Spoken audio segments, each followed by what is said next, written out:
கிறிஸ்துவ வாழ்க்கையின் ஆதாரமாய் விளங்குகிற ஆண்டவராகிய இயேசு கிறிஸ்துவ நாமத்தினாலே உங்களுக்கு வாழ்த்துதலை கொண்டு வருகிறேன். இயேசு கிறிஸ்துவை பின்பற்றுகிறவர்களுக்கு விசுவாசிகள் என்று சொல்லி நமக்கு எல்லோருக்கும் தெரியும். விசுவாசிகள் என்று அவர்கள் அழைக்கப்படுகிறார்கள், ஆண்டவருடைய பிள்ளைகள் என்று அழைக்கப்படுகிறார்கள். ஆனால் இன்னொரு பெயரும் அவர்களுக்கு காணப்படுகிறது, கிறிஸ்தவர்கள் என்று சொல்லி. கிறிஸ்தவர்கள் என்றால் கிறிஸ்துவம் அவர்களும் சேர்ந்தவர்கள் என்று சொல்லி கிறிஸ்தவர்கள் என்று சொல்லி சொல்லுகிறதை பார்க்கிறோம். முதலே வேதத்திலே சீடர்களுக்கு கிறிஸ்தவர்கள் என்று பெயர் கொடுத்தார்கள். அப்போஸ்தலர் 11ஆம் அதிகாரம் 26வது வசனத்திலே நாம் வாசிக்கிறோம், அவர்கள் ஒரு வருஷ காலமாய் சபையோடு கூடியிருந்து அநேக ஜனங்களுக்கு உபதேசம் பண்ணினார்கள்.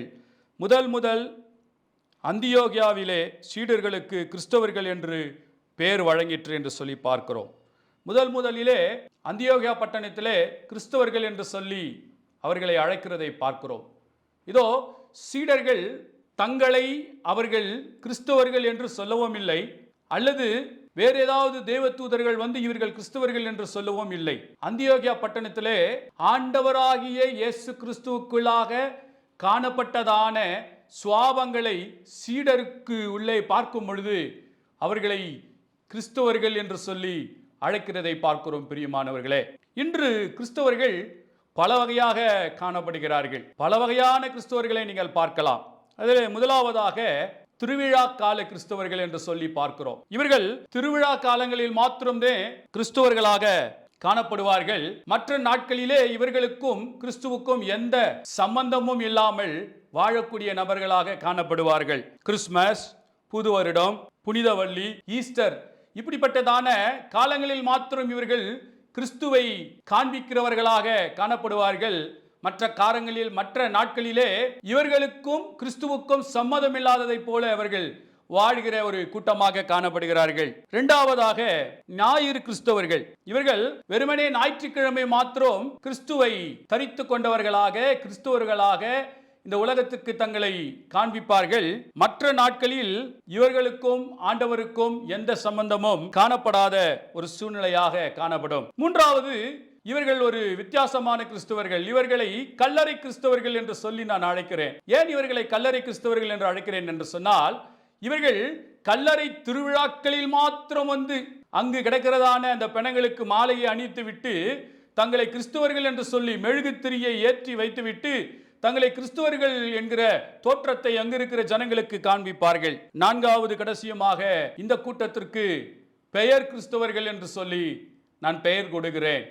இவர்கள் பெயரில் மாத்திரம் கிறிஸ்துவம் இருக்கும், இவர்கள் வாழ்க்கையிலே கிறிஸ்துவுக்கும் இவர்களுக்கும் எந்த விதமான ஒரு சம்பந்தமும் காணப்படாது. ஆனால் ஆண்டவர் இன்று தினமும் கிறிஸ்துவ வாழ்க்கையை வாழ்கிறதான நபர்களை தேடுகிறார்.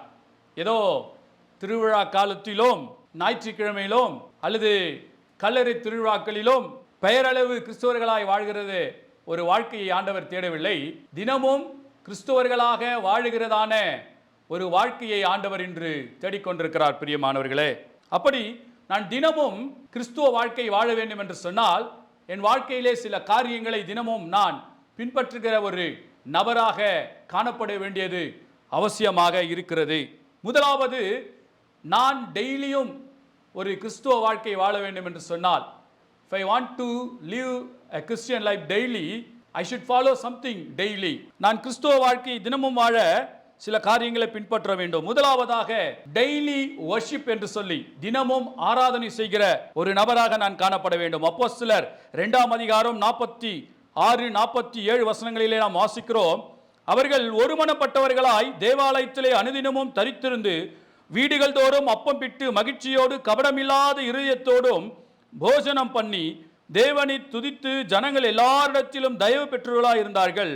ரட்சிக்கப்படுகிறவர்களை கர்த்தர் அனுதினமும் சபையில் சேர்த்து கொண்டு வந்தார் என்று சொல்லி பார்க்கிறோம். தினமும் நான் ஒரு தரமுள்ள கிறிஸ்துவ வாழ்க்கை வாழ வேண்டும் என்று சொன்னால் என் வாழ்க்கையிலே தேவனை துதிக்கிறதான தினமும் தேவனை துதிக்கிறதான ஒரு அனுபவம் காணப்பட்டே ஆக வேண்டும். நான் என்னால் அவரை துதிக்க முடியவில்லை என்று சொன்னால், தினமும் நான் அவரை ஆராதிக்க முடியவில்லை என்று சொன்னால் என்னுடைய கிறிஸ்துவ வாழ்க்கையிலே ஏதோ கோளாறு இருக்கிறது என்று சொல்லிதான் நான் சொல்ல முடியும். ஆம் பிரியமானவர்களே, தினமும் தேவனை ஆராதிக்கிறதான ஒரு கிறிஸ்துவ வாழ்க்கையை உடையவர்களாக நாம் காணப்படுகிறோமா என்று சொல்லி நம்மை நாம் ஆராய்ந்து பார்க்க வேண்டிய அவசியமாக இருக்கிறது. இரண்டாவது காரியம், தினமும் நாம் வேதத்தை தியானிக்கிறவர்களாக காணப்பட வேண்டும். டெய்லி மெடிடேஷன் என்று சொல்லி நாம் பார்க்கிறோம். அப்போஸ்தலர் 17ஆம் அதிகாரம் 11வது வசனத்தில் இப்படி வாசிக்கிறோம், அந்த பட்டணத்தார் மனோவாஞ்சையாய் வசனத்தை ஏற்றுக்கொண்டு காரியங்கள் இப்படி இருக்கிறதா என்று தினந்தோறும் வேத வாக்கியங்களை ஆராய்ந்து பார்த்ததினால் தெசலோனிக்கேயில் உள்ளவர்களை பார்க்கிலும் நற்குலசாலிகளாய் இருந்தார்கள் என்று சொல்லி வேதவசனம் சொல்லுகிறதை பார்க்கிறோம். அவர்கள் தினமும் வேதவசனத்தை இவர்கள் ஆராய்ந்து பார்த்தார்கள் என்று சொல்லி வேதவசனம் சொல்லுகிறது. பெரேயா பட்டணத்தாரை குறித்து சொல்லுகிறது, அவர்கள் பவுலினால் பிரசங்கிக்கப்பட்ட வசனங்கள் எல்லாம் இப்படிதான் இருக்கிறதா என்று சொல்லி தினமும் வேத வசனத்தை இவர்கள் ஆராய்ந்து பார்த்தார்கள் என்று சொல்லி வேதம் நமக்கு சொல்லுகிறது.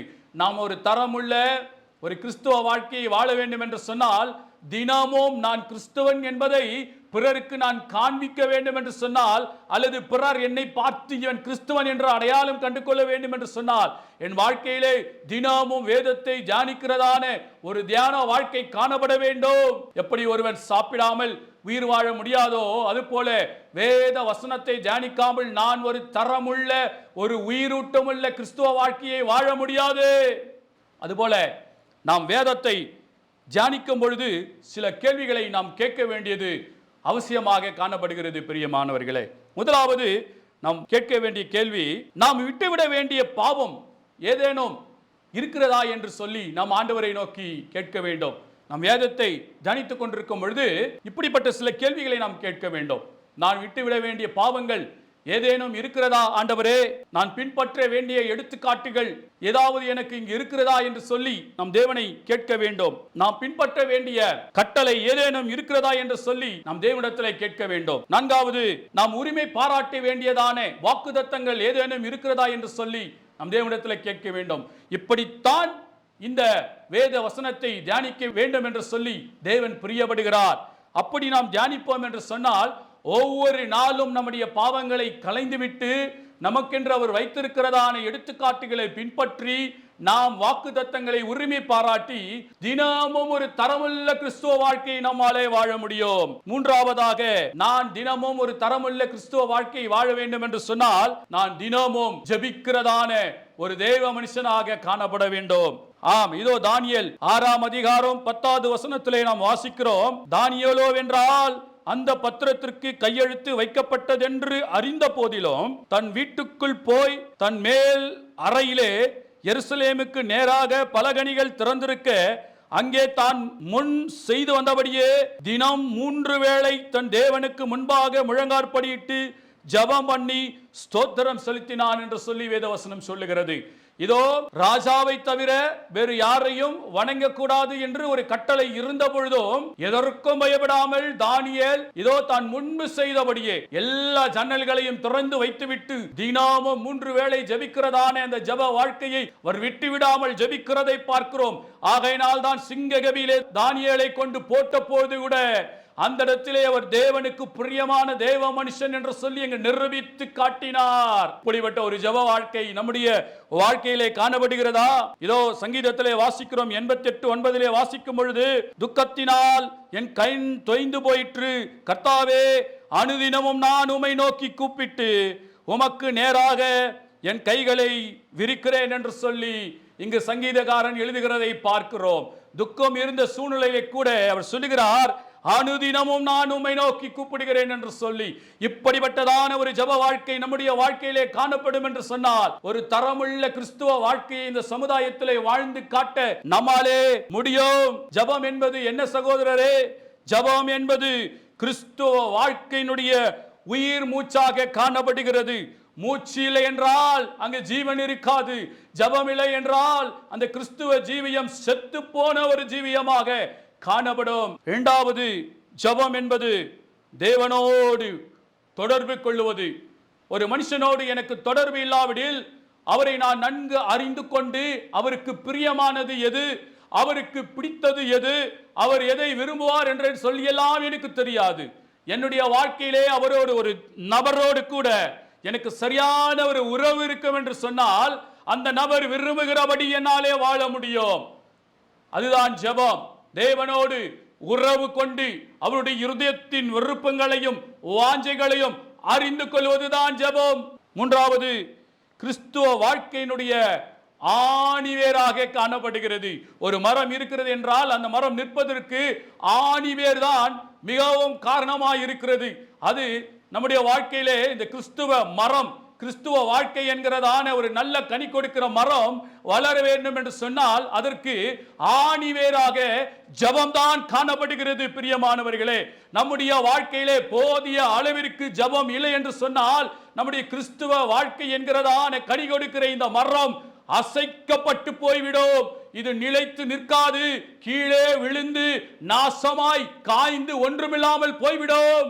இதனாலே நல்ல ஒரு தரமுள்ள கிறிஸ்துவ வாழ்க்கையை நான் வாழ வேண்டும் என்று சொன்னால் என் வாழ்க்கையிலே கட்டாயமாய் தினமும் ஜெபிக்கிற ஒரு ஜெப அனுபவத்தை நான் பெற்றிருக்க வேண்டும். நான்காவது, நான் ஒரு தரமுள்ள கிறிஸ்துவ வாழ்க்கையை தினமும் வாழ வேண்டும் என்று சொன்னால் எனக்குள்ளாக தினமும் சாட்சி பகிர்கிறதான ஒரு அனுபவம் காணப்பட வேண்டும். அப்போஸ்தலர் 2:47 வாசிக்கிறோம், தேவனை துதித்து ஜனங்கள் எல்லாரிடத்திலும் தயவு பெற்றிருந்தார்கள், ரட்சிக்கப்படுகிறவர்களை கர்த்தர் அனுதினமும் சபையில் சேர்த்து கொண்டு வந்தார் என்று சொல்லி நாம் இங்கு வாசிக்கிறோம். பொது மொழிபெயர்ப்பிலே இப்படி வாசிக்கிறோம், அவர்கள் கடவுளை போற்றி வந்தார்கள், எல்லா மக்களுடைய நல்லெண்ணத்தையும் பெற்றிருந்தார்கள், ஆண்டவரும் தாம் மீட்டு கொண்டவர்களை நாள்தோறும் அவர்களோடு சேர்த்து கொண்டு வந்தார் என்று சொல்லுகிறது. நான்காவது, நாம் தினமும் சாட்சி பகிர்கிற ஒரு வாழ்க்கையை வாழ வேண்டியது அவசியமா இருக்கிறது. தினமும் தேவன் நம்முடைய வாழ்க்கையிலே செய்கிறதான காரியங்களை தினம் தினம் நம்முடைய நண்பர்களோடு நம்முடைய உறவினர்களோடு நாம் பகிர்ந்து கொள்ளும் பொழுது நாம் கிறிஸ்துவ வாழ்க்கையிலே மரித்து போகாமல் ஒரு ஜீவனுள்ள கிறிஸ்துவ வாழ்க்கையை வாழ முடியும். ஆகையினாலே ஒரு சாட்சியுள்ள ஒரு வாழ்க்கையை வாழ வேண்டியது நமக்கு அவசியமாக காணப்படுகிறது. ஐந்தாவதாக, நல்ல ஒரு உயிரூட்டமுள்ள கிறிஸ்துவ வாழ்க்கையை தினமும் நாம் வாழ வேண்டும் என்று சொன்னால் நான் தினமும் சிலுவையை சுமக்க வேண்டும். டெய்லி கிராஸ் என்று சொல்லி ஐந்தாவது நான் சொல்ல ஆசைப்படுகிறேன். லூக்கா 9:23 26 வரைக்கும் நாம் வாசிக்கிறோம். பின்பு அவர் எல்லாரையும் நோக்கி, ஒருவன் என் பின்னே வர விரும்பினால் அவன் தன்னைத்தான் வெறுத்து தன் சிலுவையை அனுதினம் எடுத்துக்கொண்டு என்னை பின்பற்ற கடவன். தன் ஜீவனை ரட்சிக்க விரும்புகிறவன் அதை இழந்து போவான்.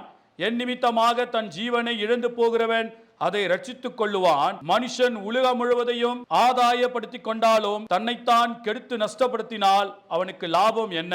என்னை குறித்தோம் என் வார்த்தைகளை குறித்தும் எவன் வெட்கப்படுகிறானோ அவனை குறித்து மனுஷகுமாரனும் தம்முடைய மகிமையோடும் பிதாவின் மகிமையோடும் பரிசுத்த தூதர்களின் மகிமையோடும் வரும்பொழுது வெட்கப்படுவார் என்று சொல்லி நாம் இங்கு வாசிக்கிறோம். அவரை பின்பற்ற வேண்டும் என்று சொன்னால், அவருக்கு சீடராக வாழ வேண்டும் என்று சொன்னால், அல்லது ஒரு கிறிஸ்துவனாக வாழ வேண்டும் என்று சொன்னால் நான் சிலுவையை சுமந்து கொண்டு தினமும் அவரை பின்பற்றி செல்ல வேண்டியது அவசியமாக இருக்கிறது. பிரியமானவர்களே, சிலுவை என்றால் என்ன? சிலுவை என்பது சீடனின் அடையாளமாக காணப்படுகிறது. இதோ லூக்கா 14:27 வாசிக்கிறோம், தன் சிலுவையை சுமந்து கொண்டு எனக்கு பின் செல்லாதவன் எனக்கு சீடனாய் இருக்க மாட்டான் என்று சொல்லி. இதோ தன் சிலுவையை சுமந்து கொண்டு எனக்கு பின் செல்லாதவன் அவன் கிறிஸ்துவனாய் இருக்க மாட்டான், கிறிஸ்துவை தனக்குள் உடையவனாக இருக்க மாட்டான் என்று சொல்லி இங்கு ஆணித்தரமாய் ஆண்டவர் சொல்லுகிறதை நாம் பார்க்கிறோம். பிரியமானவர்களே, சிலுவை என்பது கிறிஸ்துவ வாழ்க்கையினுடைய மேன்மையாக காணப்படுகிறது. இதோ நாம் கலாத்தியர் 6:14 இப்படி வாசிக்கிறோம், நானோ நம்முடைய கர்த்தராகிய இயேசு கிறிஸ்துவின் சிலுவையை குறித்தே இல்லாமல் வேறொன்றையும் குறித்து மேன்மை பாராட்டாதிருப்பேனாக. அவரால் உலகம் எனக்கு சிலுவையில் அறைந்திருக்கிறது, நானும் உலகத்திற்கு சிலுவையில் அறைந்திருக்கிறேன் என்று சொல்லி இங்கு கலாத்தியருக்கு எழுதும் பொழுது பவுல் எழுதுகிறதை நாம் பார்க்கிறோம். பிரியமானவர்களே, ஆம், தோ நான் சிலுவையை குறித்தல்லாமலே வேறு ஒன்றை குறித்தும் மேன்மை பாராட்டேன். ஏனென்றால் நம்முடைய வாழ்க்கையிலே அதிகமாய் மேன்மை பாராட்ட வேண்டிய ஒரு காரியம் உண்டு என்று சொன்னால் அது சிலுவையாய் காணப்படுகிறது. இதே உலகமே போற்றிய ஒரு பெரிய பிரசங்கியா இருந்த இதோ டாக்டர் பில்லி கிரஹாம் அவர்கள் தன்னுடைய 20 நிமிஷம் அந்த பிரசங்கத்தை முடித்தவுடனே அவர் அந்த பிரசங்கத்தின் முடிவிலே சிலுவையை கொண்டு வந்து முன்னிறுத்தி சிலுவையின் மேன்மைப்படுத்துகிறதை நாம் பார்த்திருக்கிறோம். ஆம், சிலுவை நாம் மேன்மை பாராட்ட வேண்டிய ஒரு காரியமாய் இருக்கிறது.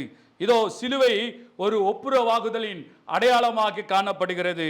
இதோ சிலுவையில 2 மரங்களை நாம் பார்க்கிறோம். ஒன்று நெடுக்கு மரம், இன்னொன்று குறுக்கு மரம் என்று சொல்லி பார்க்கிறோம். இதோ நெடுக்கு மரம் தேவனுக்கும் மனுஷனுக்கும் மத்தியில் இருக்கிறதான ஒப்புரவை குறித்து பேசுகிறது. குறுக்கு மரமோ மனிதனுக்கும் மத்தியிலே இருக்கிறதான ஒப்புரவை குறித்து பேசுகிறதை பார்க்கிறோம். பிரியமானவர்களே, இதோ 2 கொரிந்தியரிலே நாம் வாசிக்கிறோம்.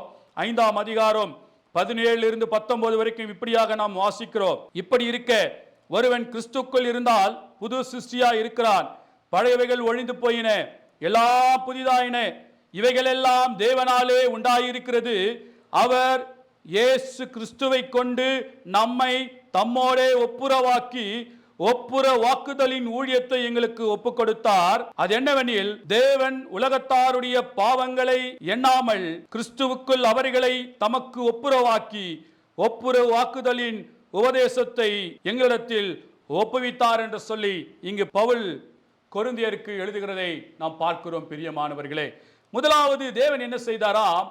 ஒப்புரவாக்குதலுடைய அந்த அன்போடு கூட வந்து முதலாவது நம்மை தேவனோடு ஒப்புரவாக்கிவிட்டு பின்பு ஒப்புரவாக்குதலுடைய ஊழியத்தை நம்மிடத்திலே கொடுத்து இந்த உலகத்தை தமக்கென்று நம் மூலமாய் ஒப்புரவாக்கி கொள்ளுவதற்காக தேவன் நம்மை அழைத்தார் என்று சொல்லி நாம் பார்க்கிறோம். ஆம், நாம் சிலுவையை தினமும் சுமந்து செல்லாவிட்டால் இந்த ஒப்புரவாக்குதலுடைய ஊழியம் நமக்கு ஒருபோதும் பிரயோஜனமில்லாமல் போய்விடும். இந்த ஒப்புரவாக்குதலுடைய ஊழியத்திலே நமக்கு பங்கு இல்லாமல் போய்விடும். ஆகையினாலே நான் தினமும் ஒரு தரமுள்ள கிறிஸ்துவ வாழ்க்கையை வாழ வேண்டும் என்று சொன்னால் தினமும் நான் சிலுவையை சுமந்து கொண்டு இந்த உலகத்தை நான் தேவனோடு ஒப்புரவாக்குகிறதான ஒரு மகா பெரிய ஊழியத்தை நான் செய்துதான் ஆக வேண்டும். 6வதாக, நான் தினமும் ஒரு தரமுள்ள கிறிஸ்துவ வாழ்க்கையை வாழ வேண்டும் என்று சொன்னால் நான் தினமும் மரிக்க வேண்டும். பிரியமானவர்களே, என்ன மரிக்க வேண்டுமா என்று சொல்லி ஆச்சரியமாக நீங்கள் பார்க்கலாம். இந்த உலகத்திலே நன்மையை அனுபவிக்க வேண்டும் என்று சொன்னால் உலகம் சொல்லுகிறது நீ வாழ்ந்திருக்க வேண்டும் என்று சொல்லி. ஆனால் கிறிஸ்துவத்திலே நாம் ஆசீர்வாதத்தையும் நன்மையையும் பெற்றுக்கொள்ள வேண்டும் என்று சொன்னால் நாம் தினமும் நம்முடைய பாவத்திற்கு என்று மரிக்க வேண்டும். நம்முடைய பாவ மனிதன் தினமும் மரிக்க வேண்டும். ஒவ்வொரு நாளும் பாவ மனிதனை மரணத்திற்குள்ளாக தள்ளி புதிய மனிதனாகிய பரிசுத்த வாழ்க்கையை நாம் உயிர்ப்பிப்புக்கு நேராக கொண்டு வர வேண்டியது அவசியமாக காணப்படுகிறது. இதோ என்னோடு கூட 1 கொரிந்தியர் 15:31 திருப்பிக் கொள்ளுங்கள். நான் அனுதினமும் சாகிறேன், அதை நம்முடைய கர்த்தராகிய கிறிஸ்து இயேசுவினால் உங்களை குறித்து நான் பாராட்டுகிற மேன்மையை கொண்டு சத்தியமாய் சொல்லுகிறேன் என்று சொல்லி இதோ கொரிந்து சபைக்கு பவுல் எழுதுகிறதை பார்க்கிறோம். பிரியமானவர்களே, கலாத்தியர் 2:20 எப்படி வாசிக்கிறோம்? கிறிஸ்துவுடனே கூட சிலுவையில் அறையப்பட்டேன், ஆயினும் நான் அல்ல, கிறிஸ்துவே எனக்குள் பிழைத்திருக்கிறார். நான் இப்பொழுது மாம்சத்தில் பிழைத்திருக்கிறதோ என்னில் அன்பு கூர்ந்து எனக்காக தம்மை தாமே ஒப்புக் கொடுத்த தேவனுடைய குமாரனை பற்றும் விசுவாசத்தினாலே பிழைத்திருக்கிறேன் என்று சொல்லுகிறார். நான் தினமும் மரிக்க வேண்டியது அவசியமாய் காணப்படுகிறது. ஏன் நான் மரிக்க வேண்டும்? ஏன் நான் தினமும் மரிக்க வேண்டும்? நான் தினமும் பாவத்திற்காக மரித்தால் மட்டுமே நான் நீதிக்காக பிழைக்க முடியும். பாவமாகிய பழைய மனிதன் மரித்தால்தான் பரிசுத்தமாகிய புதிய மனிதன் பிறக்க முடியும். பிரியமானவர்களே, ஆம், தினம் தினம் தினம் நான் பாவத்திற்கென்று மரிக்க வேண்டும். அந்த பாவத்தை முற்றிலுமாய் அழித்து நான் புதிய மனிதனாகிய கிறிஸ்துவை, புதிய மனிதனாகிய பரிசுத்த வாழ்வை நான் தரித்துக் கொள்ள வேண்டியது அவசியமாக காணப்படுகிறது. இதோ 7வதும் கடைசியுமாக ஒரு காரியத்தை நான் சொல்ல ஆசைப்படுகிறேன். இதோ ஒரு தரமுள்ள கிறிஸ்துவ வாழ்க்கையை நான் வாழ வேண்டும் என்று சொன்னால் தினமும் நான் நல்ல ஆலோசனையை பெற்றுக்கொள்ளுகிற ஒரு தேவ மனிதனாக காணப்பட வேண்டும். டெய்லி எக்ஸார்டேஷன் என்று சொல்லி பார்க்கிறோம். எபிரேயர் 3ஆம் அதிகாரம் 12 முதல் 13 வரைக்கும் நாம் வாசிக்கிறோம். சகோதரரே, ஜீவனுள்ள தேவனை விட்டு விலகுவதற்கு ஏதுவான அவிசுவாசம் உள்ள பொல்லாத இருதயம் உங்களில் ஒருவனுக்குள்ளும் இராதபடிக்கு நீங்கள் எச்சரிக்கையாயிருங்கள். உங்களில் ஒருவனாகிலும் பாவத்தில் வஞ்சனையினால் கடினப்பட்டு போகாதபடிக்கு இன்று எண்ணப்படும் அளவும் நாடோறும் ஒருவருக்கொருவர் புத்தி சொல்லுங்கள் என்று சொல்லி எபிரேயருக்கு எழுதுகிறதானே ஆக்கியோன் எழுதுகிறதை நாம் பார்க்கிறோம். பிரியமானவர்களே, நாம் எப்படிப்பட்ட ஆலோசனைகளை பெற்றுக்கொள்ள வேண்டும்? யாரிடத்திலிருந்தெல்லாம் நாம் ஆலோசனையை பெற்றுக்கொள்ள வேண்டும்? இதோ முதலாவது, நாம் பிதாவினுடைய ஆலோசனைக்காக காத்திருக்க வேண்டும். இரண்டாவது, குமாரனுடைய ஆலோசனைக்காக காத்திருக்க வேண்டும். மூன்றாவது, பரிசுத்த ஆவியானவருடைய ஆலோசனைக்காய், மெல்லிய சத்தத்திற்காய் தினமும் காத்திருக்கிற ஒரு தேவ பிள்ளைகளாக நாம் காணப்பட வேண்டியது அவசியமாக காணப்படுகிறது. இதோ அது மாத்திரம் அல்ல, நம்முடைய வாழ்க்கையிலே நம்முடைய திருச்சபையினுடைய போதகருடைய ஆலோசனைக்காய் காத்திருக்க வேண்டும். ஒரு காரியத்தை நாம் செய்ய போகிறோம் என்று சொன்னால் தினமும் நாம் என்ன செய்ய வேண்டும் என்று சொன்னால், இந்த மூன்று நபர்களை நான் சொன்னேனே, பிதா, குமாரன், பரிசுத்த ஆவியானவர் என்று சொல்லி அவர்களுடைய ஆலோசனை நாம் பெற்றுக்கொள்ள வேண்டும். இன்னுமாய் நம்முடைய போதகருடைய ஆலோசனை, நம்மை சுற்றி இருக்கிற பரிசுத்தவான்களுடைய ஆலோசனை, இவைகளெல்லாம் நம்முடைய வாழ்க்கைக்கு மிகவும் அத்தியாவசியமாக காணப்படுகிறது. பிரியமானவர்களே, அப்படிப்பட்ட ஆலோசனைகளை நாம் பெற்றுக்கொண்டால் நாம் ஒரு தரமுள்ள கிறிஸ்துவ வாழ்க்கையை வாழ முடியும்.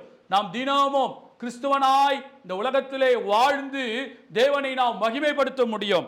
இதோ நீதிமொழிகள் 8:14 சொல்கிறது, ஆலோசனையும் மெய்ஞானமும் என்னுடையவைகள், நானே புத்தி வல்லமை என்னுடையது என்று சொல்லி தேவன் இங்கு சொல்லுகிறதை பார்க்கிறோம். இன்னுமாய் நீதிமொழிகள் 11:14 வாசிக்கிறோம், ஆலோசனை இல்லாத இடத்தில் ஜனங்கள் விழுந்து போவார்கள், அநேக ஆலோசனைக்காரர் உண்டானால் சுகம் உண்டாகும் என்று சொல்லி நாம் வாசிக்கிறோம். நீதிமொழிகள் 4:13 இப்படி வாசிக்கிறோம், இனி ஆலோசனையை கேளாது கிழவனும் மூடனுமாகிய ராஜாவை பார்க்கலாம், ஏழையும் ஞானியுமாகிய இளைஞனே வாசி என்று சொல்லி பார்க்கிறோம். ஆம், ஆலோசனை இல்லாத இடங்களிலே ஜனங்கள் தவறி போகிறதற்கு ஏதுவாய் காரியங்கள் காணப்படும். பிரியமானவர்களே, நாம் ஆலோசனை கேட்பதற்கு தயாராயிருக்கிறோமா? இந்த நாட்களிலே கொஞ்சம் வேதம் தெரிந்துவிட்டால் போதும், கொஞ்சம் ஜெபிக்க தெரிந்துவிட்டால் போதும், எனக்கு யாருடைய ஆலோசனையும் தேவையில்லை, எனக்கே எல்லாம் தெரியும், நானே தன்னிச்சையாய் தானாய் செயல்படுவேன் என்று சொல்லி இன்று பரிசுத்தவான்களுடைய ஆலோசனை, போதகருடைய ஆலோசனை, ஆண்டவருடைய ஆலோசனையை கூட அள்ளத்தட்டுகிறதான கூட்டங்களை நாம் பார்க்கலாம். பிரியமானவர்களே, ஆம், ஆலோசனையை நமக்கு அதிகமாய் இருக்கும் என்றால் நாம் அதிகமாய் கிறிஸ்துவ வாழ்க்கையிலே பெருகி கண்ணி கொடுக்கிறதான தேவ பிள்ளைகளாய் நாம் காணப்படுவோம். ஆம், நம்முடைய ஆண்டவருக்கு ஒரு பெயர் இருக்கிறது, அவர் ஆலோசனை கர்த்தர் என்று சொல்லி, ஆலோசனையிலே அவரை மிஞ்சுவதற்கு யாரும் இல்லை என்று சொல்லி வேத வசனம் நமக்கு சொல்லுகிறது. பிரியமானவர்களே, ஆம், நம்முடைய வாழ்க்கையிலே உண்மையாகவே நாம் ஒரு நல்ல தரமிக்க கிறிஸ்துவ வாழ்க்கையை தினமும் வாழ வேண்டும் என்று சொன்னால், இந்த 7 காரியங்களையும் நம்முடைய வாழ்க்கையிலே நாம் கடைபிடிப்போம் என்று சொன்னால், உண்மையாகவே இந்த உலகத்திலே ஒரு தரமுள்ள கிறிஸ்துவ வாழ்க்கையை வாழ்ந்து நம்முடைய தேவனை நாம் மகிமைப்படுத்தலாம். இதோ இந்த நேரத்திலும் கூட நம் தேவ சமூகத்திலே அர்ப்பணிப்போம், எல்லாம் கண்களை மூடி ஜெபிப்போம். ஆண்டவர் இப்படிப்பட்ட ஒரு தரமுள்ள கிறிஸ்துவ வாழ்க்கையை வாழ இப்படி இந்த 7 காரியங்களை நாம் பார்த்தோமே, இது நம்முடைய வாழ்க்கையிலே பெருகிருந்து அவருக்கு கனி கொடுக்க நமக்கு உதவி செய்வாராக. கண்களை மூடி ஜெபிப்போம். எங்கள் மகா பெரிய ஆண்டவரே, அது அன்பின் குமாரனும் எங்கள் அருமை இரட்சகருமாக இயேசு கிறிஸ்துவின் நாமத்தினுடைய சமூகத்தில் வருகிறோம். ஆண்டவரே, நாங்கள் ஆண்டவரே ஏதோ ஒரு திருவிழா கால கிறிஸ்தவர்களாய் இல்லாமல், ஆண்டவரே வெறுமனே ஞாயிற்றுக்கிழமை கிறிஸ்தவர்களாய் இல்லாமல், கல்லறை கிறிஸ்தவர்களாய் இல்லாமல், பெயர் கிறிஸ்தவர்களாய் இல்லாமல், ஆண்டவரே நாங்கள் தினமும் உமக்காய் ஒரு கிறிஸ்துவ வாழ்க்கையை வாழுகிறதான ஒரு தரமுள்ள கிறிஸ்தவர்களாய் காணப்பட, ஆண்டவரே தினமும் நாங்கள் கிறிஸ்துவை வாழ்ந்து காட்டுகிறதான ஒரு நபர்களாய் காணப்பட எங்களை ஆசீர்வதிக்கும்படி ஜெபிக்கிறோம். ஆண்டவரே, உம்முடைய சமூகத்தில் எங்களை தாழ்த்துகிறோம், எங்களை எடுத்து பயன்படுத்தும். ஆண்டவரே, இதோ சீடர்கள் அந்தியோகியா பட்டணத்திலே சுற்றி திரிந்த பொழுது அவர்கள் யாரும் ஆண்டவரே தங்களை இதோ நாங்கள் கிறிஸ்தவர்கள் என்று சொல்லவில்லை. ஆண்டவரே, அவர்களுடைய ஆண்டவரே செயல்பாடுகளை பார்த்தவர்கள் இவர்கள் கிறிஸ்தவர்கள் என்று சொன்னார்களே, அதை போல ஆண்டவரே எங்களை பார்க்கிறவர்கள் இவர்கள் கிறிஸ்துவை உண்மையாய் தரித்து கொண்டிருக்கிறதான ஜனம் என்று சொல்லத்தக்க அப்படிப்பட்ட ஒரு வாழ்க்கை எங்களுக்கு தரும்படிக்கு ஆண்டவரே நாங்கள் வேண்டுகிறோம். எங்களை தாழ்த்துகிறோம். ஆண்டவரே, எங்களை பயன்படுத்தும். ஆண்டவரே எங்களை பயன்படுத்தி ஆண்டவரே உடைய பரிசுத்த நாமத்தை மகிமைப்படுத்திக் கொள்ளும். இயேசு கிறிஸ்துவின் ஈடு இணையில்லாத பரிசுத்த நாமத்தில் ஜெபிக்கிறோம் பிதாவே. ஆமென், ஆமென்.